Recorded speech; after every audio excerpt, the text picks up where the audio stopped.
hoje é um programa especial com o Orlando, porque a gente acompanha já o trabalho do Orlando há bastante tempo, e a gente tem muita, acho que, afinidade com o que a gente pensa sobre mídia, o papel da esquerda nessa disputa, tudo isso. Então, já passar a palavra para ele, Orlando. Obrigado por estar aqui e se apresenta também para a galera, por favor. Bom, então, eu sou Orlando Calheiros, o Gandhi Ogum, doutor em antropologia social, podcaster, né, o apresentador do Benzina e do Pop Cult, e também agora faço streamers diária na Twitch. E botafoguense, sofredor, né? E torcedor da Unidos de Padre Miguel, né, cara? Torcedor da Unidos de Padre Miguel, cara. Quem não é do Rio, a Unidos não é a mocidade, né? Não é a mocidade, existe uma rixa, inclusive, entre elas. Porque todo mundo. Eu sou cria de Padre Miguel, né? E todo mundo acha, pô, a mocidade foi campeã, você deve estar feliz. Eu falei, não muito, não muito. Assim, eu sou Unidos, sou Unidos. Tá no grupo de acesso, né? Unidos? Tá o grupo de acesso, Unidos, grupo de acesso, cara. Boa. Grande escola, grande escola. Grandes carnavais, cara, grandes carnavais. Não, pô, sem dúvida. Orlando, para começar, você é antropólogo, né?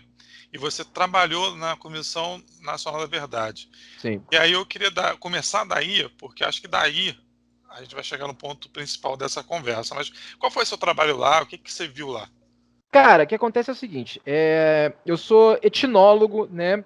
O que significa isso? Porque antropólogo, geralmente, ele é que nem médico, né? Cheio de especialidades dentro dele, né? Então, eu quer dizer que eu trabalho com populações, né, originárias, com populações ameríndias, né? E eu escrevi minha tese de doutorado sobre uma população chamada Aikeuara, né? Que vive ali no sudeste do Pará, próximo de Marabá.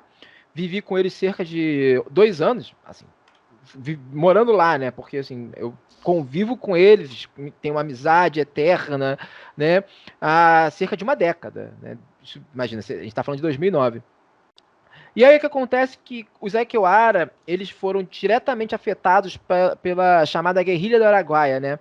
Pelos esforços do governo, né, do governo de então, da ditadura militar, de conter, né, a chamada guerrilha do Araguaia, enfim, de acabar com os focos guerrilheiros que existiam ali.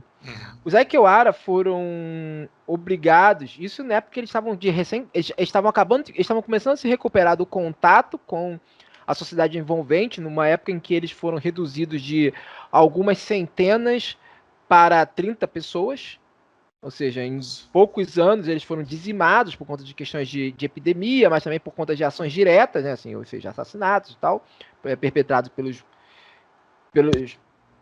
brancos.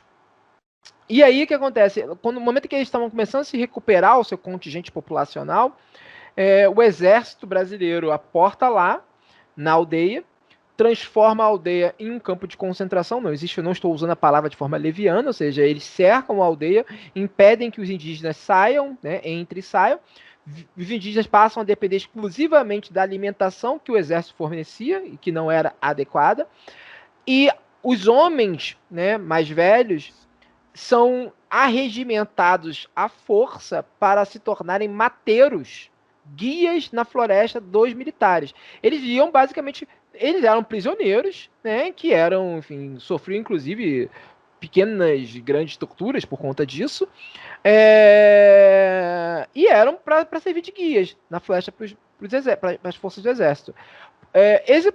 Esse evento, por conta especialmente da ação da antropóloga Yara Ferraz e da minha ação, acabou se desdobrando num processo, né? E os Aikeuara, em 2014, eles se tornaram a primeira população indígena que recebeu o estatuto de anistiados políticos. Beleza. Por conta desse trabalho, né, que eu e a Yara Ferraz, em conjunto com o Zé Kiwara, começamos a desenvolver sobre a memória, né, e a história da atuação, né, das forças militares ali na região, especialmente sobre eles, eu fui chamado para participar da Comissão Nacional da Verdade para coordenar as pesquisas, né, e a redação do capítulo referente justamente à guerrilha do Araguaia. Né? Então, o capítulo que saiu lá no relatório final da Comissão Nacional da Verdade foi... a pesquisa daquele capítulo foi coordenada por mim e pela historiadora Cecília Adão. né? E lá dentro, enfim, acabamos fazendo outras coisas também, enfim, participando de outros capítulos, vamos colocar assim, porque, enfim, Uhum. tem coisas que não ficam muito bem ser ditas. Porque, enfim, editoração, essas coisas todas. Sim, sim. Mas então, basicamente isso. Basicamente, eu trabalhei na Comissão Nacional da Verdade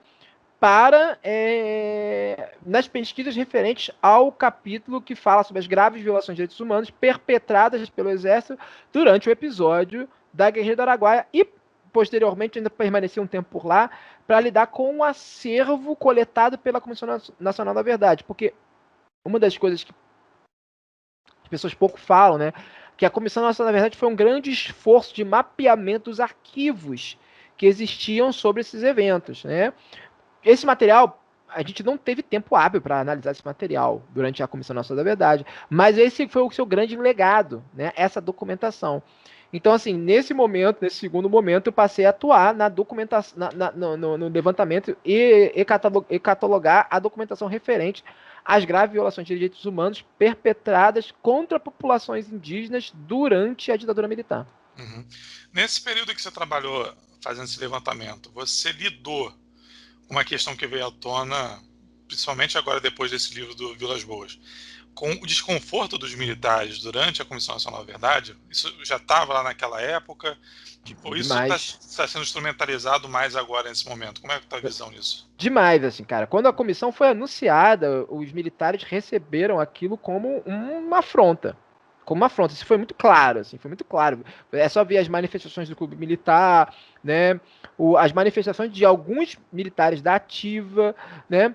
E tem um episódio sinistro, sobre o qual pouquíssimo se fala hoje em dia, que durante uma das visitas que comissionados da Comissão Nacional da Verdade fizeram ao Hospital Central do Exército aqui no Rio de Janeiro, foram encontrados documentações, fichas de integrantes da Comissão Nacional da Verdade. Ou seja, existia um indicativo que existia vigilância do Exército para cima das próprias pessoas que estavam ali envolvidas na Comissão Nacional da Verdade. Isso era um desconforto que a gente já tinha na época, e era uma coisa que ficou muito clara também, pelo menos para mim, que sempre fui uma pessoa muito uma questão pessoal mesmo, assim. Uhum.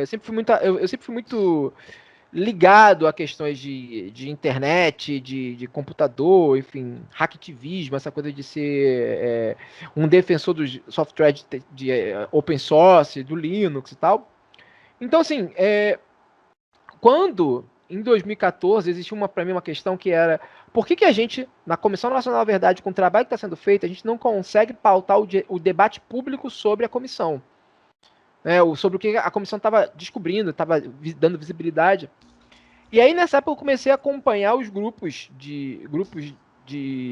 Eu percebi que existia uma verdadeira operação de contra-inteligência na internet. Eu não estou dizendo que eram os militares que coordenavam isso, mas eram pessoas que se identificavam com os militares, né? Uhum. Se identificavam com a chamada memória do exército, a memória da ditadura, enfim. Então, assim, e eram operações de contra-inteligência coordenadas, que tinham. As pessoas sabiam o que estavam fazendo, sabe? Então, por isso, assim. Né, então, por que eu tô falando isso? Porque, para mim, fica evidente que, naquele momento, a comissão já estava. Era encarada como uma grande humilhação e como uma punição desmerecida pelos militares, ao ponto de que você teve uma reação organizada de contra-inteligência de pessoas que se identificavam com a figura e com a imagem dos militares, né? Daí, por Uhum. exemplo, a própria ideia desse resgate, tentativa de ressignificação da memória do Ustra. Sim. Você acha que o Steve Bannon já estava se articulando nessa época? O Bannon? Uma pergunta. Já. Você acha? Já, Já. né? 2014 você já tinha alguns focos das empresas dele, né? Ali. Na época que tinha aquele tinha. Porque a gente lembra, sabe disso, mas ele. Não, muita gente sabe disso, mas a gente pouco se lembra. Uhum. De que ele tinha uma empresa que fazia farm de Minecraft, né? E assim, e aí ali que ele desenvolveu as táticas como é que é? De fazer, né, de arregimentar e aquecer as redes, né? Então, Uhum. assim, só que a escala mesmo dele, pela cronologia, começa a partir do Gamergate, que é 2016. Né, que é aí que o Breitbart ganha mais visibilidade e tudo mais, mas já vinha de antes. Em 2014 já tinha atividade desses grupos, sim, de articulados em chans, em fóruns e tal. A nível mundial, né? Sim, Não sim. era algo local. Você falou da questão dos militares estarem vigiando vocês. Acabou de ser uma matéria, acho que você não deu tempo de ver, da Veja, com o livro do Cunha. E trechos do livro do Cunha, que o livro do Cunha vai sair aí em algum momento, do Eduardo Cunha. E aí eles botaram trechos, e alguns dos trechos, o Eduardo Cunha dizia que os militares estavam vigiando a Dilma dia, noite antes do impeachment, né? Porque as conversas que ele tinha com os militares sabiam da rotina da Dilma como ninguém, assim. Achei curioso você falar esse negócio de estarem também vigiando vocês e os caras também estarem vigiando a Dilma. Enfim, não sei até que ponto Eduardo Cunha é uma fonte mais confiável e verdadeira que a gente tem, mas também não é algo que não faria sentido, né? Essa questão. Cara, então, aí os militares receberam isso e aí se articularam para fazer essa contra-informação. Você sabe mais ou menos desenhar qual é a estratégia? Assim, eles foram era Orkut na época, né? Ou já era Facebook? Não, Facebook já, 2014 Facebook tava bombando. E aí já Facebook, criaram WhatsApp já páginas, tava. né? O WhatsApp já tava começando a bombar também, né, em 2014. Eu sempre eu criei um WhatsApp. Cara, eu criei um WhatsApp em 2014 por conta do trabalho na comissão. Ah, é? Não, mas era porque eu tinha que particular o grupo de trabalho, aquelas coisas todas. Então o WhatsApp era mais rápido. Eu tinha uma certa resistência ao WhatsApp, como eu tenho até hoje, né, na verdade, porque tem essa coisa de você tem que estar o tempo todo disponível, né? Eu acho isso horroroso. Mas assim, o que aconteceu? O que os militares faziam efetivamente, eu não sei, né? Se é que faziam alguma coisa, eu não vou. Mas desconfio, eu desconfio que sim. A gente, inclusive na CNV, a gente tinha todo um protocolo de segurança que envolvia, por exemplo, inspeção de escutas, né? Para procurar escutas nas salas de reunião, coisas do tipo, né? Porque existia uma desconfiança de que sempre contínua que a gente estava sendo vigiado. Mas quando essas operações de contra-informação que foram mobilizadas por pessoas que se identificavam com, né, a memória dos militares, a suposta honra que estava sendo ferida ali pela Comissão Nacional da Verdade, basicamente o que se tinha era a formação de grupos de WhatsApp ou páginas de Facebook que que na verdade é uma estratégia tão multifacetada que é complicada, porque assim, você tem de um lado formação de grupos que tinham como objetivo discutir e mobilizar e codificar a revolta de outros sujeitos. Então, por exemplo, eram grupos do tipo: a Comissão Nacional da. Chegava um sujeito lá, trazido por outra pessoa que. Esse aqui é meu primo fulano, que ele acha que tá tudo errado, que o dólar tá caro, que o Brasil tá virando um país comunista e tal. Ele, beleza, chega aqui, primo do fulano. Olha só, você vai trabalhar assim, vai trabalhar assado. Ó, você tem que. Olha esse material aqui para você replicar. Olha esse material aqui para, sabe? Tipo, olha esse trabalho aqui que você vai usar. Olha, vamos agora todo mundo invadir o posto de fulano que tá lá falando dos comunistas. Saca? Então eles faziam essas pequenas táticas. E por um outro lado, o que eles faziam com isso? Pode parecer um trabalho de formiguinha, mas é isso, né? Existe um trabalho de formiguinha. Quando a gente vê o efeito, né? A gente vai ver o mapa de nuvem nas coisas. Esse trabalho de formiguinha é o que faz a diferença, né? Os sujeitos chegavam e faziam isso. Eles iam nos postos das pessoas, eles invadiam, eles faziam. A própria ideia do Ustra, né? O Ustra, ele começa a se tornar um símbolo desse tipo de operação na internet, porque ele era polêmico. Então, quando você falava do Ustra numa postagem, chegavam 10, 20 pessoas já do nosso lado do muro, né, da esquerda, para atacar. Nossa, que absurdo, esse sujeito aí é um torturador condenado e sei lá o quê. E eles sabiam que isso gerava o engajamento da parada, né? Eles sabiam que isso, por exemplo... Então, por exemplo, se eles postavam sobre as obras de ditadura num grupo, ia ter um engajamento de 10 pessoas, vamos colocar assim, números muito abstratos. Se eles... 10 pessoas deles, né? Se eles faziam um post sobre o Ustra, e com toda uma polêmica, o que eles tinham? Além das 10 pessoas que já comentariam, eles teriam 10, 15 pessoas de esquerda reclamando. Então... o algoritmo das redes sociais, ele não quer saber se aquele material é gente falando mal, é gente atacando. Não, ele tá falando, ele sabe que as pessoas estão falando daquilo. Então ele começa a colocar aquele conteúdo como relevante. E por que isso faz uma diferença? Porque esse tipo de. O Facebook tem uma coisa que se chama Meaningful Relationships. Não, Meaningful Interactions. Ah, agora tá faltando a memória. Que basicamente ele diz assim, cara, ele vai pegar o seu mapa de relações e vai pegar o mapa de relações das pessoas com as quais você interage, os assuntos que elas interagem, e vão oferecer esse assunto para você. Só que eles vão oferecer esse assunto dentro de uma matriz que você meio que já está predisposto. O que eu quero dizer com isso? Imagina o seguinte: tô eu lá reclamando do Ustra no meu perfil. Reclamando do Ustra no meu perfil, sei lá o que, da pessoa que posta o Ustra. Aí eu tenho um amigo meu que é meu amigo de infância, sei lá o que. Só que ele é um cara de direita. O material que vai chegar para ele, que vai ser indicado na timeline, não é o Ustra que eu estou expondo. É um material do Ustra mais alinhado com o conteúdo de direita. Então, o que o sujeito vai consumir é outro material que o meu. Então, os caras entendiam isso na época.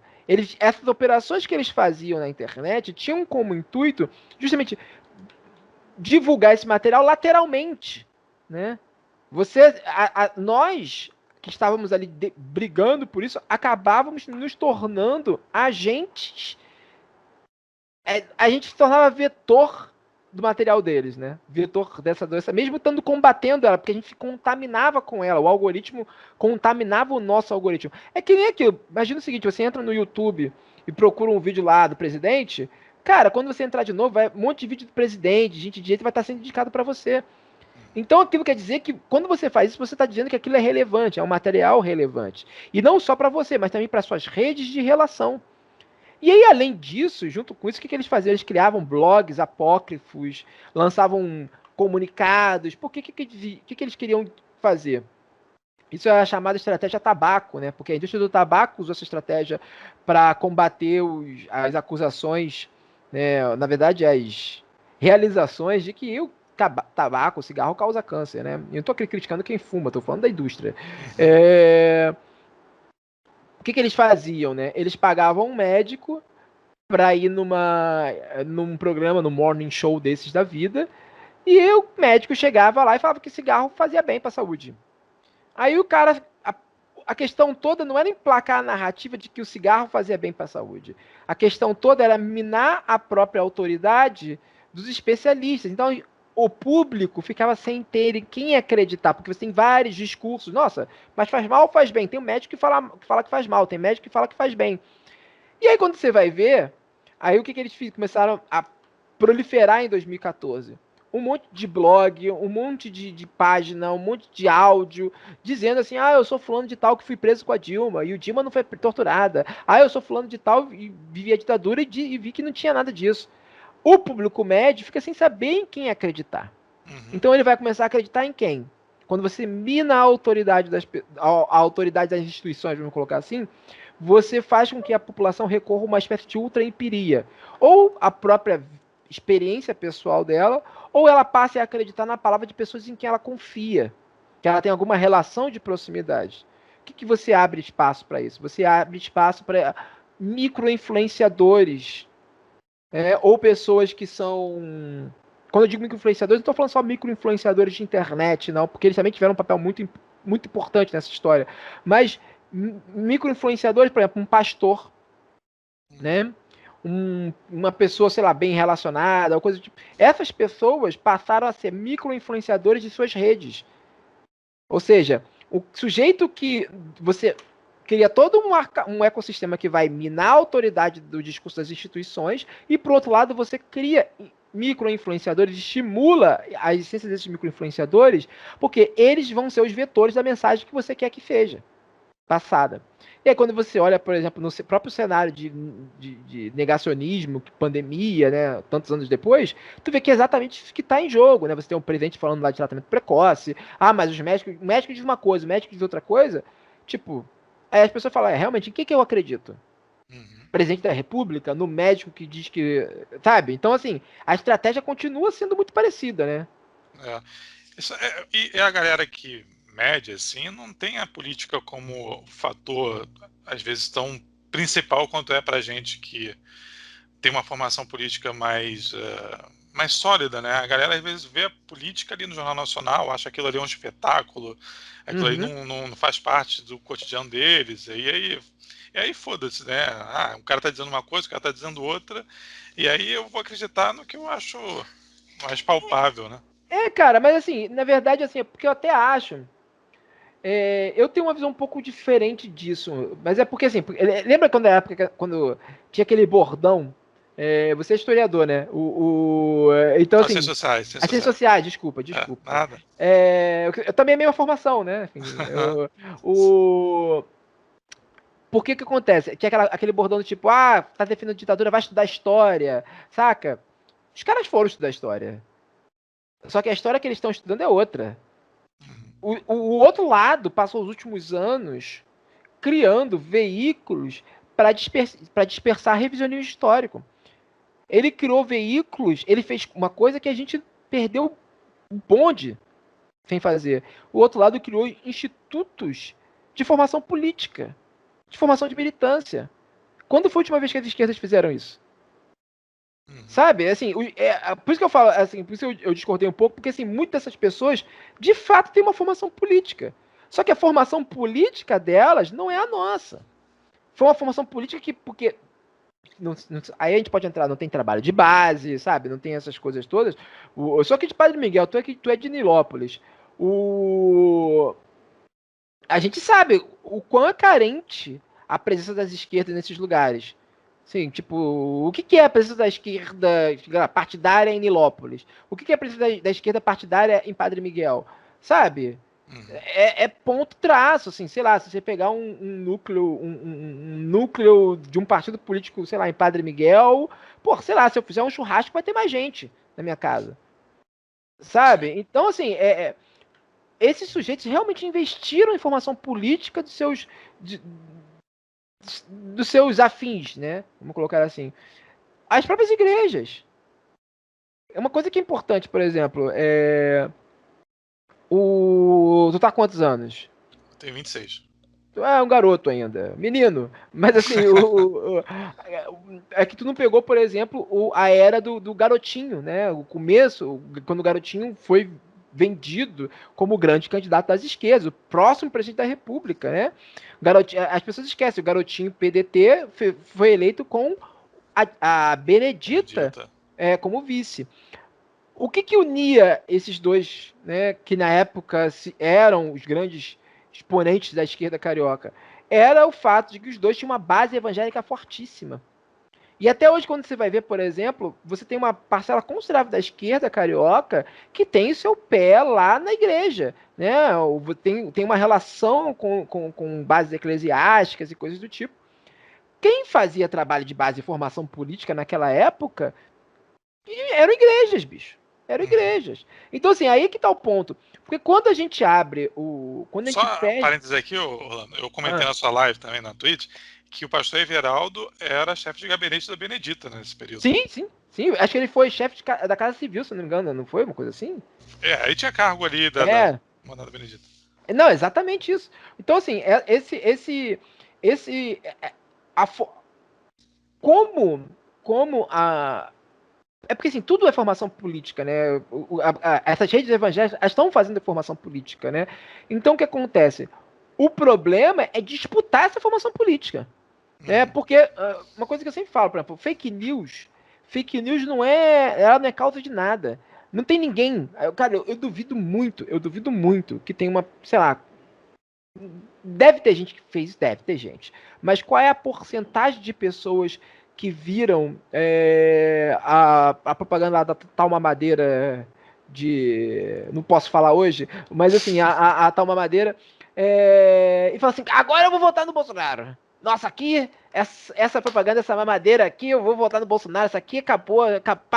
Pablo Vittar passou de todos os limites. Saca? Tipo, não, a fake news ela não é causa de nada, ela é sintoma. Ela é sintoma. Ela é sintoma porque ela é sintoma da formação política daqueles sujeitos que estão propagando e acreditando nela. Ela não é uma questão de ignorância, ela é uma questão de desejo, porque formação política, a gente sabe, formação política tem uma relação com desejo, né? Porque tem aquilo que você quer como projeto de mundo. Uhum. Então, assim, qual é o projeto de mundo que aquelas pessoas querem? Qual é o projeto de mundo que aquelas pessoas têm, né? Aí quando vem uma fake news que reforça aquilo, eles engajam naquilo. Isso Uhum. só é possível porque não há disputa política efetiva. A gente não está disputando esse espaço. A gente não está disputando esse espaço, né? Porque as esquerdas se, sei lá, é muito. Quando eu olho para isso, assim, eu lembro de. Eu lembro na famigerada eleição do Crivella aqui no Rio de Janeiro, a galera falando Ah, o Freixo perdeu porque espalharam que o Freixo ia legalizar a maconha. Eu falei, não, o Freixo perdeu porque existia um cenário onde as pessoas podiam distribuir uma fake news dizendo que ele ia legalizar a maconha e isso ganhava atração. Porra, a gente tá, Rolando, acho que pelo menos há um mês, chamando o Bolsonaro de genocida, todo dia. Isso não ganha metade da atração do que ganha uma fake news dos caras. Pois é, né? E aí que vem o ponto que é crucial, assim, cara, por que isso não ganha? Porque a gente não tem um ecossistema, porque a gente não tem uma cama, como colocar assim, né, na internet e no mundo para que as nossas informações possam se criar. Cara, Uhum. eu comecei a ver a necessidade disso, de investir e investir minha libido, né? Investir meu tempo, minha atenção em ocupar esses espaços, em produzir conteúdo para a internet, produzir, estar ali no debate, pensar, não só estar ali, Bolsonaro é isso, sei lá o quê. Não, tá ali pensando em como agir nesses espaços que tem uma relação também com voluntarismo, que a gente tem que levar uma discussão importante. Porque em 2015 eu comecei a participar de eventos em escolas secundaristas, né? Para falar sobre ditadura, sobre direitos, né, de populações indígenas. E aí era impressionante que eu acabava de falar a palestra, e aí vinha lá os alunos, tudo lá com 15 anos, 16 anos, futuro da nação, sem zoeira. Vinham para mim e falaram assim, pô, professor, muito legal que você falou, pô, onde que eu posso encontrar mais? Tem um canal no YouTube que fala disso? Pô, tem um podcast que fala disso? E eu só tinha livro para indicar. Foda, né? Pô, como é que eu vou pagar? Olha só, então você aí, aluno secundarista, leia A Inconstância da Alma Selvagem de Eduardo Vieira de Castro, de cabo a rabo, e depois você vai ter que ler Deleuze. E aí, cara, tipo, não tem como. A gente não tinha divulgação científica, né? Era muito pífio nossa atuação nessa área. E aí, cara, tipo, obviamente os caras estavam jogando ali livre, livre. Aí tá, 2 anos depois, 3 anos depois, acontece o que aconteceu. Né? Esse que é o ponto. Por que até hoje a gente tem uma dificuldade imensa de fazer ter tração nisso? Porque o trabalhinho lá atrás não foi feito. Né? Por Uhum. isso que eu acho ótimo essa derrocada do YouTube, né? O YouTube tá entrando em decadência, né? Não, então, eu vou entrar aí. Eu acho que quando eu comecei a fazer conteúdo pro YouTube, inclusive foi na pandemia, cara, eu falei assim, porra, meu irmão, eu tô aqui em casa, a UF tinha decretado, enfim, não ia ter aula tal. Eu falei, pô, vou fazer alguma série de vídeos, de entrevistas que culminou nesse podcast, que era debatendo a pandemia, não pela perspectiva da biologia, podia até ser também algum Uhum. programa, mas assim, diversas dimensões que aquela pandemia causaria. E quando eu comecei a fazer, eu recebi comentários indiretas de pessoas de esquerda falando, lá vai o youtuber. Mais um youtuber. É isso que a gente precisa, youtuber, né? Até hoje, cara, Uhum. qualquer espaço de debate que eu vá para debater questão de comunicação, de mídia e tal, tem alguém que fala, não, mas isso não muda. O que muda partido, não sei o que. Eu falo, cara, uma coisa não exclui a outra. Uma coisa. Enfim, como é que foi para você essa entrada? Assim, você escutou isso também muito? Como que você lida Oh, com essa questão? cara, assim, imagina, você começou isso na pandemia, né? Eu tô nessa onda. O Benzina foi criado em 2018. Né? Mas assim, o meu primeiro podcast, enfim, tem podcast, coisa que eu gravei em 2017. Eu sempre tive essa coisa com a internet, textão, essas coisas todas. É, desde 2013, imagina, 2013, 2014. Antes disso, na verdade, né? Foi quando, porque 2013 eu tinha acabado de voltar, 2012 que eu comecei a tentar ter alguma forma de ocupação na internet, e depois isso em 2015 se tornou quase uma obsessão minha, né? Pensar como fazer isso. Eu sempre lembro uma coisa, assim, para exemplificar isso melhor. Em 2018, logo depois da eleição do presidente, né, do atual presidente, eu fui chamado para participar de um evento lá no Rio Grande do Sul, da Unicinos, que era um evento para debater conjuntura, né? Era basicamente um imenso. E aí, deu ruim, né? Tipo. E aí tava eu, sociólogo, cientistas políticos e tudo mais. E aqui eu vou tecer uma crítica que pode parecer uma crítica até com todo respeito, eu não estou aqui desmerecendo o trabalho da ciência política, da sociologia e dos meus companheiros de antropologia, e tampouco desses sujeitos, mas a maioria das análises que eu estava vendo ali, não, todas as análises que estavam vendo ali, ignoravam um componente crucial, que foi o componente das redes sociais na eleição dele.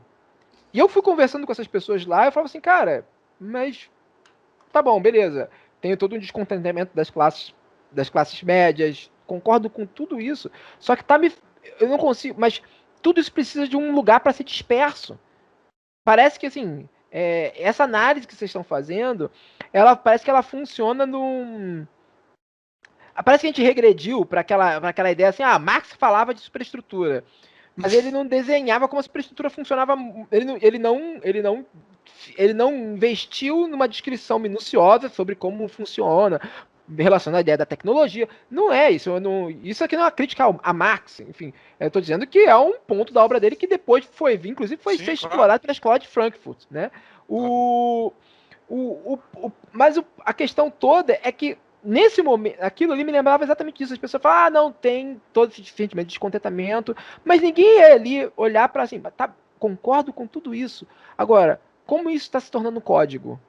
Como isso está codificando a vida das pessoas? Como isso está se dispersando? Isso é uma discussão que eu acho que é fundamental também. Isso é uma discussão que a gente tem que saber como agir, como pautar nesses espaços, nesses lugares. E aí, quando eu comecei a conversar disso, a primeira coisa que eu escutei assim, YouTuber não cria consciência de classe. Eu falei, cara, já tive uma longa conversa disso com a Sabrina Fernandes, né, do Tese 11. E ela sofreu muito com isso também, né, enfim. Ainda bem que, a despeito disso, se formou um pequeno nicho de youtubers. Hoje em dia você já tem uma boa variedade de podcasts de esquerda, né, comprometidos com conteúdos mais diversos. Quando, por exemplo, se você fosse para 2017, 2016, era mato. Era mato, não tinha nada. Você entrava na direita, no YouTube, só tinha gente lá jogando e fazendo piada machista. Sabe? Então, assim, até hoje eu acho muito complexo que as esquerdas ainda estejam muito distanciadas desse debate. Eu não sei há quanto tempo tu me acompanha no Twitter, né? Mas o quanto eu apanho por conta disso. Eu já fui chamado de coach de esquerda. Fiz um episódio do. Caralho. Cara, assim, eu quero uma boquinha, eu quero ganhar dinheiro dos partidos, eu quero. Sabe? Porque uma vez eu falei, por exemplo, eu fiz uma discussão que eu acho que é fundamental. Se falar sobre profissionalização da comunicação dos partidos. Porque, cara, produzir conteúdo na internet, você sabe disso, eu sei disso. Demanda tempo, demanda dinheiro, demanda saúde. E aí as pessoas querem que um conteúdo de qualidade sendo produzido na internet 24/7. Mas e aí as pessoas estão produzindo, vão produzir como? Vão pagar a conta como? Isso acontece assim, quando precisam muito, aí chama aquele menino lá que entende um pouquinho lá para fazer. O único lugar que é profissionalizado é no mandato, né? Que aí mandato tem o cara da comunicação, mas só o partido, o movimento social, não encara como... E ainda assim, os mandatos, eu digo isso sabendo de alguns mandatos de esquerda, tem equipes que não são exatamente qualificadas para isso. Né? Esse que é o ou não ponto. São de esquerdas, ou são privados, assim. Então, assim, isso é um problema. Isso é um grande problema. Você tem uma equipe, você colocar uma pessoa que está fazendo, por exemplo, cara, entender de métrica de rede social é uma qualificação muito própria. Sabe? Tipo assim, eu estudo isso por fora, mas, tipo, conheço pessoas que são profissionais disso e tem todo um investimento para tirar certificado, para estudar. Não é uma coisa que você aprende vendo um vídeo de 5 minutos no YouTube. Sabe? Então, assim, como que você... Cara, como é que funciona o pixel do Facebook? Cara, o pixel do Facebook, para quem não sabe, é um instrumento do Facebook que permite você segmentar a propaganda de tal modo de que a pessoa que vai clicar ali vai ser segmentada. Você pode levar pessoas para ali que, sei lá, pessoas que viajaram para fora do país estão devendo, estão com o nome negativado no SPC Serasa. Você consegue, assim, direcionar sua propaganda para pessoas nesse nível de segmentação. Você consegue por rua, cara. Exato! Não, então, assim, esse que é o lance. Então, assim, tipo, esse é um tipo de coisa que a gente deveria estar dominando, né? Que as esquerdas deveriam estar dominando, né? Deveria ter aula disso dentro dos partidos, né? Deveriam ter cursos para formação justamente de uma militância de pessoas engajadas, que estão comprometidas com o discurso, com a pauta dos partidos, para que não tenham que recorrer ou a agências de publicidade, ou, enfim, né? Tipo, e aí é aquilo, né? Remunerar as pessoas, né? Remunerar esse trabalho, né? Profissionalizar. Eu tenho, por exemplo, dois programas, dois podcasts que vão sair, que tiveram o aporte financeiro do Sindipetro, né? Do Sindicato dos Petroleiros. Esses programas só puderam sair por causa desse aporte financeiro. E isso é uma coisa que a gente tem que conversar também. Sabe, os partidos, as revistas de esquerda, os veículos de esquerda, os grupos de esquerda, os coletivos de esquerda, tem que eles investir, né? Porque isso é tempo, é dinheiro, sabe? Como que você quer? Eu já anunciei isso, então posso falar. A gente vai lançar, eu e o Alcísio do lado B, a gente vai lançar um programa que fala sobre, que tenta atacar o mito da ditadura, do legado positivo da ditadura militar. Cara, a quantidade de pesquisa que a gente teve que fazer pro programa foi uma coisa de louco. Uhum. E aí, assim, aí vem sound designer, gravação, tempo, edição. Bicho, isso é trabalho. Às vezes eu fico 12 horas, 14 horas trabalhando, editando um programa. Sabe, se eu tiver que... hoje em dia, eu tenho uma condição que eu consigo, né, sou morador do subúrbio carioca, você tá de novo, a gente sabe que os nossos custos de vida não são tão grandes se eu, tipo, porra, se eu morasse, sei lá, no Catete, sabe, ou no Leblon. Então eu consigo, eu tenho minha casa, então hoje em dia eu posso me dar esse tipo de liberdade, não tem que estar o tempo todo, caraca, eu preciso de um emprego agora pra isso, porque se eu tivesse, eu não teria como. Eu não teria como. E aí, por que isso é importante, falar disso? Porque permite, sobretudo, que você tenha outras pessoas produzindo programas. Porque, assim, eu sou um sujeito, eu tenho doutorado, eu tenho uma reserva financeira mínima, eu tenho uma certa segurança social, eu tenho minha casa, sabe? Então eu sei que eu não vou morar na rua se eu, tipo, sabe, não tiver como... sabe, no máximo vou diminuir a qualidade das coisas aqui de casa e tal. Mas eu consigo ter uma condição de vida confortável com uma certa quantia mínima de dinheiro. Mas agora imagina, por exemplo, pessoas que estão com uma condição, sei lá, estudantes ainda, pessoas que estão na graduação. Prazer.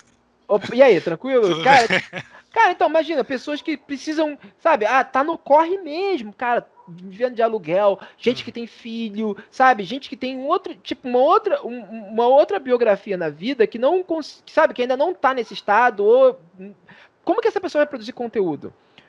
Então, quando a gente começar a conversar sobre apoiar, né, tipo, você falou do apoia-se do programa, é fundamental que as pessoas apoiem o programa, sabe?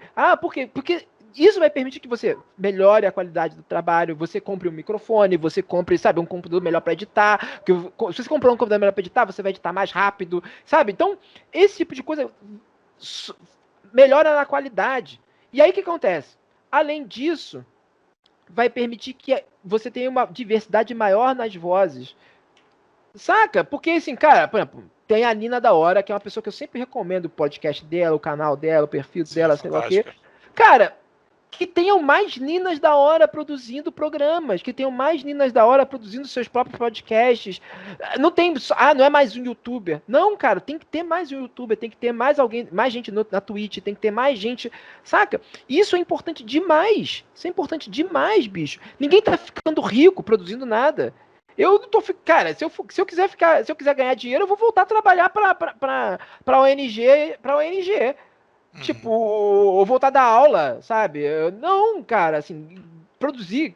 Ninguém tá ficando rico produzindo conteúdo pra internet. A gente tira os cascalhos pra pagar a conta, né? Então, assim, é importante que a gente fale sobre isso, né? De os partidos, mas também as pessoas que se identificam com as esquerdas. Falam assim, cara, beleza, eu sou de esquerda, curto curto o trabalho do cara, por que não vou dar uma apoiada no maluco? Sabe, às vezes, R$ 5, bicho, R$ 5 no mês faz uma diferença tremenda pro produtor de conteúdo. Pode não parecer, mas faz uma diferença tremenda. Né? Então esse que é um ponto crucial. As esquerdas, no lugar de estar falando, mais um youtuber, não, bicho, a gente deveria estar falando assim, cara, que bom que tem mais youtuber. Cara, como é que a gente pode ajudar esse pessoal? Como, assim, dentro do que eu tenho aqui, sabe, não tenho dinheiro, tô fudido com pandemia, não tem como apoiar. O que eu posso fazer? Cara, eu posso estar falando dele na internet, eu posso estar mostrando o trabalho dele para outras pessoas, posso estar em contato direto com ele, falando, pô, curto muito o trampo, cara, pô, achei legal isso que você falou, pô, você podia estar falando isso, pô, cara, posso fazer conexão com fulano que é legal para você. Saca? Esse tipo de trampo, cara, pode não parecer, ajuda demais, demais, cara. Tipo assim, pro Benzina lá se tornar o que se tornou, a gente teve lá no começo um monte de gente que falou assim, cara, porra, não tem como apoiar, mas, porra, vou ficar falando desse podcast lá no meu grupo do samba. Tipo, o Benzina, por exemplo, a gente, no Benzina, a gente circula, o programa circula na velha guarda da Portela. Pô, sensacional, bicho. A gente tá falando lá de. Eu e a Stephanie, a gente tá falando lá de feminismo interseccional, de anarquismo, de macumba, de samba. Pô, uma galera pra velha guarda da Portela. Pô, que honra, bicho. Que honra. Sabe? Entendeu? Por quê? Porque teve gente que chegou e falou assim, cara, vou jogar no grupo da galera. Eu sei que, pô, teve episódio do Benzina que já circulou pra caracas entre entregadores aqui da minha região. Pô, cara. Isso faz toda a diferença. É isso aí. Né, cara? É isso aí. Então, isso é possível se tiver apoio da galera, né? Eu vou fazer um disclaimer aqui. O Cintia FRJ, ele ajudou na gente a montar um pouco lá o estúdio, então tem um apoio do Cintia FRJ. Mas, cara, tem uma questão também que é a vanguarda das esquerdas, são vanguardas que não consomem absolutamente nada que não seja jornalzinho daquela velharia, principalmente trotskista, né, que adora fazer jornalzinho. hoje é o dia dos trotskistas, né, cara? Não, mas eu sou, pra que eu sou, mas eu tenho que fazer essa autocrítica. E a gente... Assim, been there. Quando eu comecei a fazer o podcast, eu ia falar para as pessoas, pô, ouve o podcast. A maioria das pessoas de esquerda fala, podcast? O que é podcast? Existe isso e tal. Então isso mostra uma limitação, né? Outra coisa também que eu gostaria de falar é que eu pretendo ir para a Twitch também. E aí eu fiz até alguns vídeos para testar como é que é. E aí eu falei, pô, vou consumir mais Twitch. Cara, eu juro por Deus, era 1 da manhã, eu tava passando alguns canais da Twitch. Tinha 3 caras cantando música de Bolsonaro com a camisa do Brasil e tinha 5.000 pessoas vendo e comentando. Os caras estavam tomando cerveja, loucaço, falando merda, falando mal de esquerda, ouvindo música do Bolsonaro. Tinha uma mulher com eles que estavam assediando a mulher o tempo todo, mas eu acho que ela era de direita também, e aí, enfim, tem toda essa relação entre eles. E aí, cara, 5.000 pessoas vendo e apoiando, dando sub. Sabe? E eu falo, cara, que inacreditável não. Hoje é realidade. É realidade.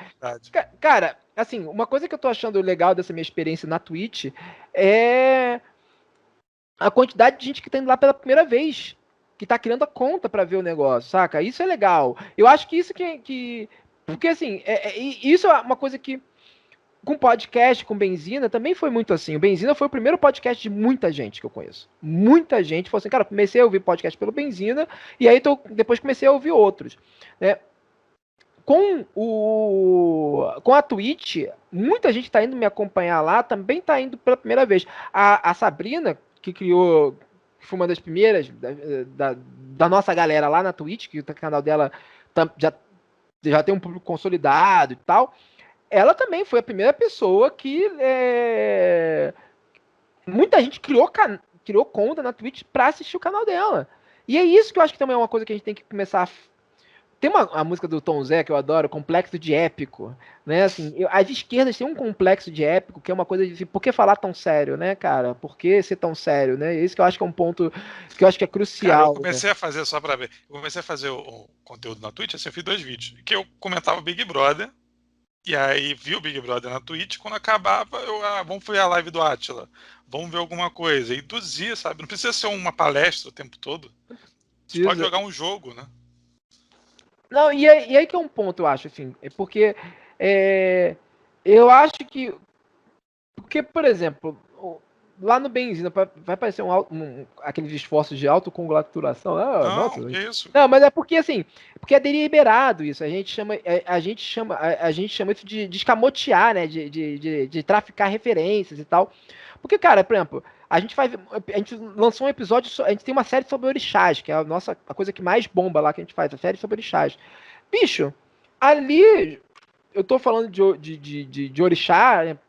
Eu sou do santo, né? Eu sou da religião, inclusive estou todo de branco hoje aqui com o meu EQT gravando, de guia. Hoje é Sexta-feira É, Santa, quem estiver ouvindo. exatamente isso. Vamos contextualizar aí É. para vários cultos de religião de matriz africana, hoje é uma espécie de ano novo, vamos colocar assim, né? Hum. E aí o que acontece? Então, assim, a gente tá falando sei lá, de Exu, mas a gente também tá falando de política ali, né? A gente tá falando de um estilo de vida, aí tá traficando referências de feminismo negro, de feminismo interseccional, de anarquismo, de filosofia, que são as nossas referências, né? A gente tá falando de orixá, mas também tá falando de Deleuze, a gente tá falando por exemplo, no programa do Aliens, que a gente gravou recentemente, Aliens da série, do filme Aliens, da Sigourney River, a gente tava. Em um determinado momento eu usei aquilo para começar a falar sobre como aquilo ali é o sonho do neoliberalismo capitalista, aquela série inteira. Por meio do filme, a gente falou sobre opressão das mulheres, machismo, misoginia. A gente falou sobre capitalismo, sobre terror. E aí começou a falar, por que aí termina, cara, eu terminei o episódio, até me surpreendi, porque veio, eu tirei isso, tá? Por que Marx falava de solidariedade de classe? Sabe, porque tinha uma certa, que era uma espécie de oposição à experiência do terror causada pela era moderna, né? A ideia de você ter que conviver com um monte de gente que era diferente de você, né? Diferente da ideia da Gemeinschaft, né? Das vilas naturais e tal. Vivendo e concorrendo, né? Exato. Então, assim, a solidariedade de classe era para romper esse mundo de terror. Então, assim, cara, e você não precisa dizer, estou falando de Marx aqui. Você não precisa falar disso. Né? Não vou chegar aqui e falar assim, hoje vamos dar uma aula sobre Bakunin. Você não precisa fazer isso, bicho. Você pode fazer isso junto com outro conteúdo. Isso. Isso vai ter uma amplitude maior do que você está falando para suas bases. Porque se eu quiser falar de Bakunin, sei lá, sei lá, de Grames. Hacking Bay, qualquer coisa, eu vou, sei lá, eu ligo para meus amigos, vou falar, e aí, Cássio, vamos trocar uma ideia, saca? Então, assim, o ponto é, a gente tem que produzir conteúdos que não sejam iminentemente, assim, assim, seja só isso, sabe? Seja só, hoje vamos falar sobre Hacker Bay. Não, bicho, vamos falar sobre samba. E aí falar assim, cara, como o pagode talvez possa ser algo como uma zona de autonomia temporária. Saca? E aí daí ele puxar pro conceito de terreiro, das macumbas.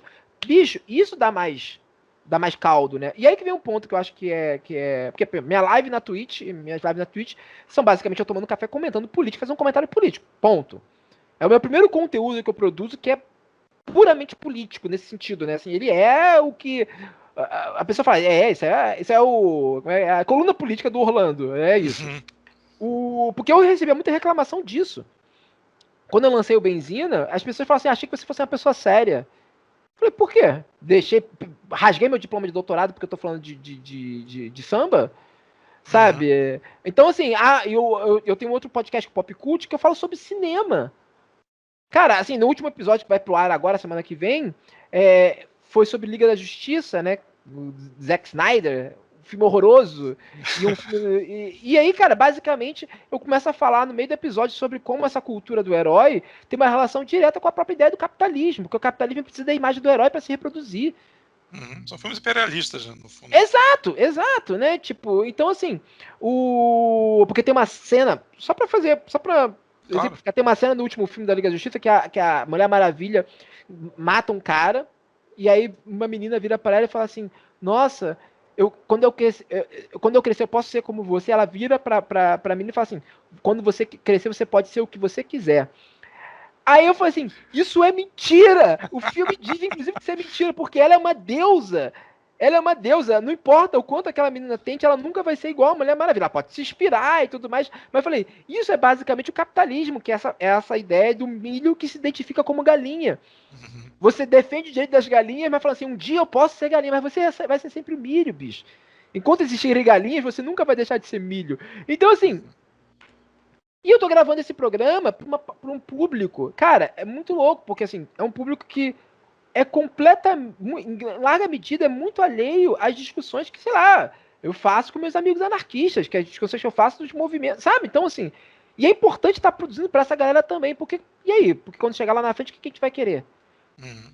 Como é que você vai ser? A galera acha que ser intelectual orgânico é o quê? Ficar falando de Foucault pra quem? Ser orgânico com quem, sabe? Tipo, esse que é o ponto. Eu acho que a gente tem que pensar exatamente nisso, né?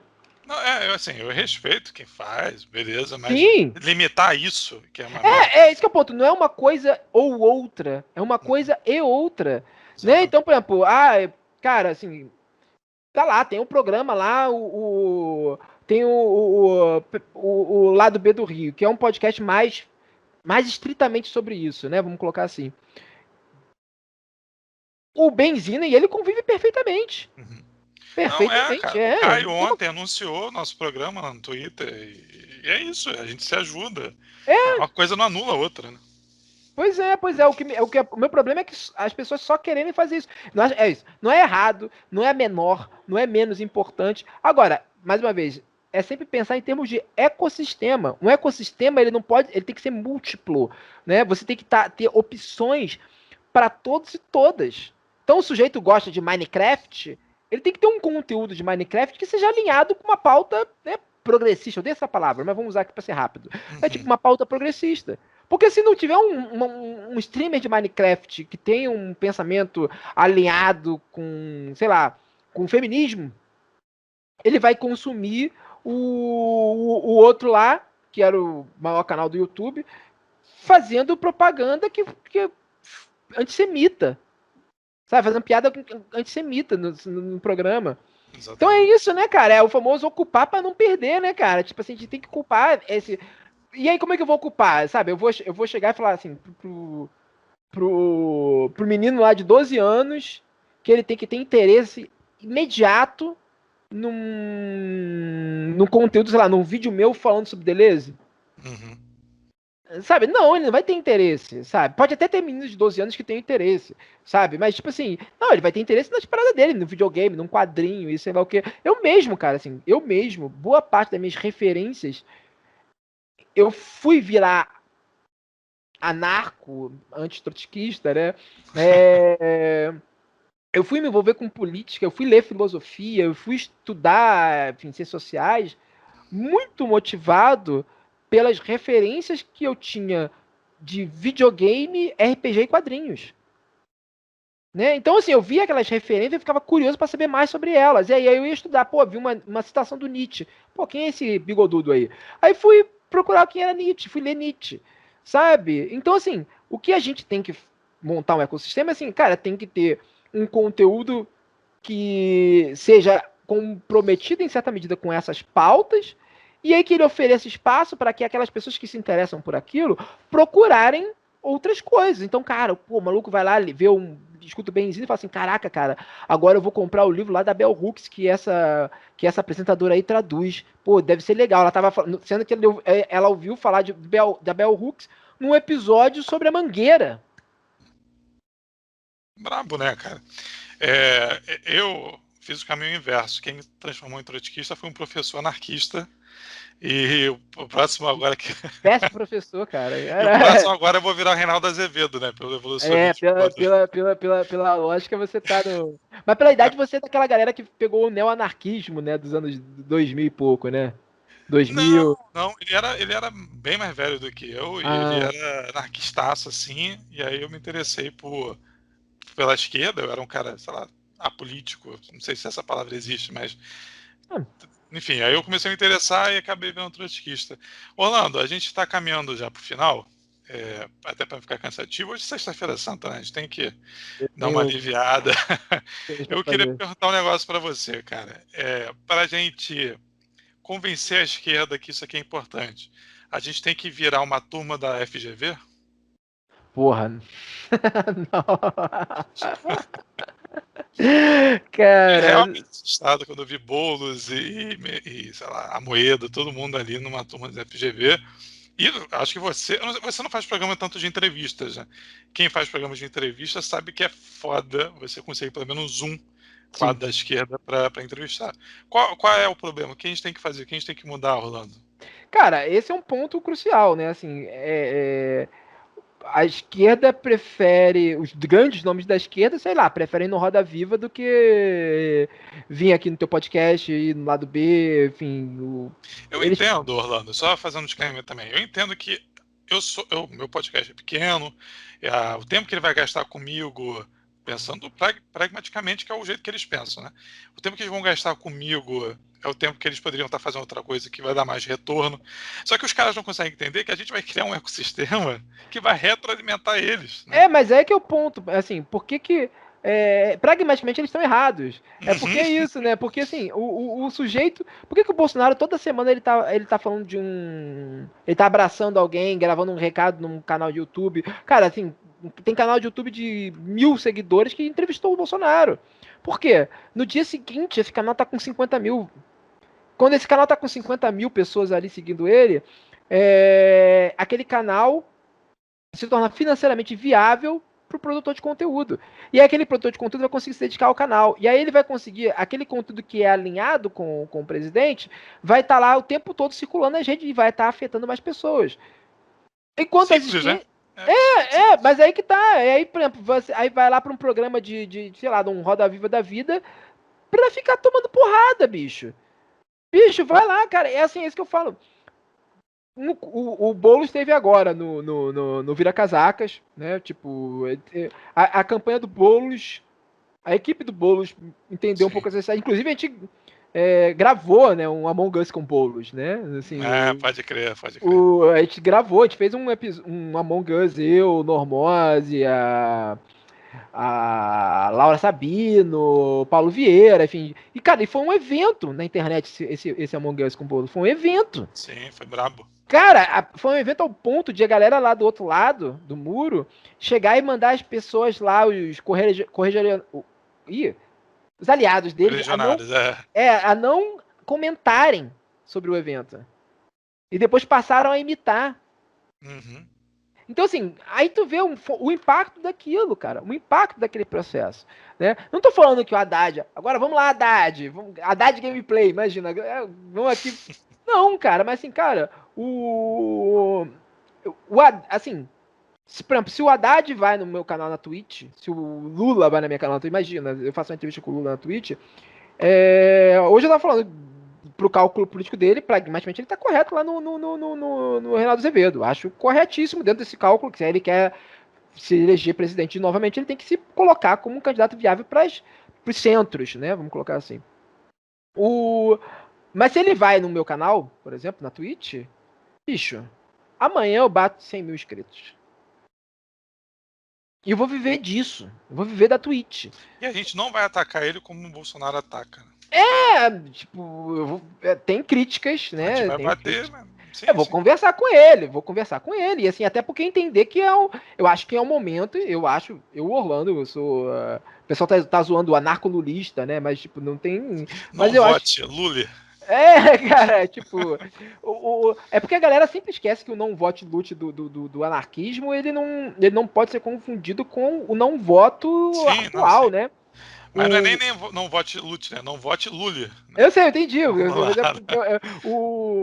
Porque assim, mas eu acho que nesse momento a gente tem uma questão de velocidades contra as quais a gente tem que lutar, né? Então tem momentos que a gente tem que chegar e falar assim, beleza, acho que é um momento de se colocar algumas questões mais críticas de lado e depois a gente resolve isso. Amanhã, tá eleito, amanhã a gente vai resolver, a gente muda um pouco a pauta, mas até o momento, né, tipo, eu acho que esse que é o momento, então, inclusive, da gente, como esquerda, começar a fazer isso, né? Sabe? Entender o que está sendo feito, né? Entender. Porque eu vi muita gente, por exemplo, achou que o Lula fosse para Reinaldo Azevedo com a faca no dente, bicho. Mas por que ele vai fazer isso? Entendeu Sabe? nada, né? Pra que ele vai fazer isso? Sabe? Assim, a gente tem que olhar pro Brasil que a gente tá, cara. assim, a gente tem que olhar que, assim, por exemplo, eu tô aqui, eu comecei sexta-feira santa, né? Então eu tô aqui com o meu equeté, que é um chapéuzinho na cabeça, pra quem não conhece, todo de branco, com a minha guia. Se eu saísse na rua, eu posso tomar uma pedrada na rua. Esse é o Brasil que a gente tá, bicho. Isso não é uma invenção, esse é o Brasil que a gente tá, cara.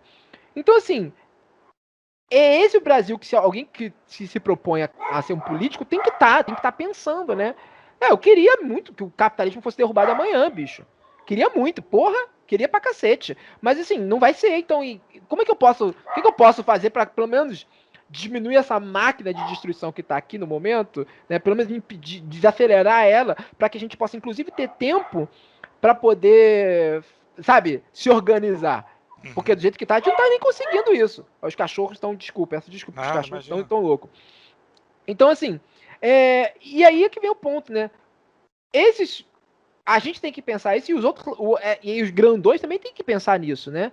Cara, assim, porra, se eu for num programa de um sujeito desse, eu vou estar contribuindo para a formação de um ecossistema, para a formação de produtores de conteúdo, para a formação de conteúdo que vai estar do nosso lado na equação e vai estar fortalecendo o nosso lado e vai estar competindo em curto prazo, nem médio prazo, em curto prazo, pelo imaginário da população que nesse momento está dominado pelo outro lado. Se as pessoas querem que, porra, viver um momento em que um político de esquerda chegue e fale assim, com chances reais de ser eleito, eu sou a favor dos direitos reprodutivos de aborto irrestrito, sabe? Que as mulheres tenham 100% de escolha para, sabe? Tipo, no Brasil de hoje, Orlando, acho que essa pauta é fundamental, urgente, é para ontem. Contudo, Orlando analista, eu sei que se um candidato político, um candidato fizer isso, ele não se elege. Porque o país que a gente está vivendo nesse momento não comporta esse tipo de discussão. Isso é lamentável. Eu acho que a nossa função enquanto militância é contribuir, disputar o imaginário para que isso possa ser possível. Nesse momento não é. Né? Para que possa ser possível, por exemplo, eu andar na rua com minhas vestes da minha religião sem medo de tomar uma pedrada e morrer. Sabe? Então, assim, eu acho que essa que é a nossa luta é pelo imaginário, a gente está lutando pelo código da sociedade. E aí, se os políticos não ajudam a gente tá sem marcação, né, cara? Exatamente. Orlando, eu queria agradecer demais. Tem alguma pergunta que você gostaria que eu tivesse feito? Igual o Reinaldo terminou assim com o Lula, né? Tem uma pergunta, não, cara? Sei lá, não, acho que tá tranquilo, pô. Sei lá, não. Não, Tá divulga tranquilo. então aí, como é que a galera para te encontrar? Twitch, qual é o horário da live? Cara, Podcast, como é que a galera te encontra? Twitch, Ocalheiros, Twitch, né? A Twitch é Ocalheiros. Vou Na botar na Twitch, descrição do vídeo, quem quiser aqui no YouTube. faço live todo dia, 10 horas da manhã, comentando política, né? Na Twitter é o Anarcofino, né? Que era uma diminuição de anarco esporte fino, que é um oxímoro deliberado. E eu tenho 2 programas principais, né, de podcast, que é o Benzina, né, que saiu essa semana agora, ele é quinzenal, e o outro é o Pop Cult. Né? O Benzina é um programa sobre, a gente chama de filosofias e artes de resistência do populacho, né? E a gente vai falar de samba, de macumba, mas também de filme, literatura, poesia, cinema, e o Pop Cult é um programa de análise de produtos culturais. A gente está analisando, a gente está numa temporada agora analisando o mito do herói moderno e pegando filmes. Cara, a gente fez agora de Cometeu. A gente assistiu as 4 horas do Zack Snyder, né, cara? Assim, Nossa, cara, com fralda e soro, né? Cara, e a gente fez um programa especial que saiu, que é uma faixa de comentários. Que a pessoa dá play no programa e dá play no filme, e aí então ela vai assistir o filme com a gente comentando durante 4 horas. Cara, e um monte de gente escutou, bicho. A gente não excelente, achou. pô. Excelente. Mas foi, e a gente descendo o pau no filme, cara, que é muito ruim, cara. Muito ruim, meu Deus do céu. Orlando, e quiser doar, como é que faz? Para Doar meus programas? dinheiro, Cara, assim, a Twitch tem o sub, né? A Twitch tem o sub, né? O Benzina tem o Apoia-se e é isso. Tem um padrinho do Benzina, todo programa a gente faz e tal. E assim, o Benzina já dá um retorno legal pra gente. A gente, por exemplo, a gente consegue contratar um desenhista para fazer lá nossas capas, né? Fazer toda a identidade visual, né, cara, que é um indígena aqui do Rio de Janeiro, né? O Fel Coutinho. Então, assim, isso que é legal, né? Assim, ver o. A gente não tá pegando dinheiro, ninguém tá ficando rico, nem eu e a Stephanie estamos ficando rico aqui. A gente tá Fortalece a rede, né? fortalecendo a rede, cara. Pô, tem esse artista que é, pô, brother nosso, que faz material legal, que tem todo. Pô, tá lá. Ele também não tá ficando rico, mas tem um cascalhinho que tá ajudando ele a pagar uma conta, né? Paga uma conta de luz, paga uma conta. Com o cascalhinho que é tudo benzina, né? Então, assim, é isso, cara. E o retribuo. Assim, como eu tô aqui, eu acho que as pessoas, seus ouvintes, deveriam estar apoiando o teu trampo, né, cara? Assim, Aí que fica a dica aí, ó, galera. é isso, cara. Todo mundo tem que apoiar todo mundo, cara. Total. Só fazendo também aqui uma observação, um agradecimento extra, porque eu entrei em contato na mesma semana, o Orlando estava já aqui disposto a gravar, sem burocracia nenhuma, então agradeço demais, isso faz uma diferença enorme para quem produz conteúdo. Orlando, muito obrigado. Tem muita coisa que eu gostaria de abordar e não deu tempo, quem sabe Só no uma coisa, futuro. é Diga. porque você me fez uma promessa falsa, que você ia Foi, gravar né? aqui da Vila Vintém, né, cara? Cara, eu sou O... mentiroso pra caralho. Não, pô, mas eu fiquei. A primeira coisa que eu fiquei mó feliz foi por causa disso, né, cara? Ver que tem podcast sendo produzido aqui do lado de casa, saca? Então, Mas assim. vai ser, vai ser. A gente tá com um É, problema, assim, detalhes, mas logo vai acontecer. E também o momento que a gente está vivendo também tá meio complicado o eu vou fazer uma deslocamento. exigência, então. Quando vocês forem gravar, voltarem a gravar lá lá na VV, me chamem, a gente vai fazer uma gravação presencial lá, cara, porque. Tá bom, tá Pô, excelente. e depois termina tomando uma Excelente. pinga ali na esquina. Quando tiver vacinação, então em Ah, 2033 a gente eu tenho vai, 45, né? a gente vai gravar. Orlando, um abraço, obrigado, tá? Tamo junto, meu querido.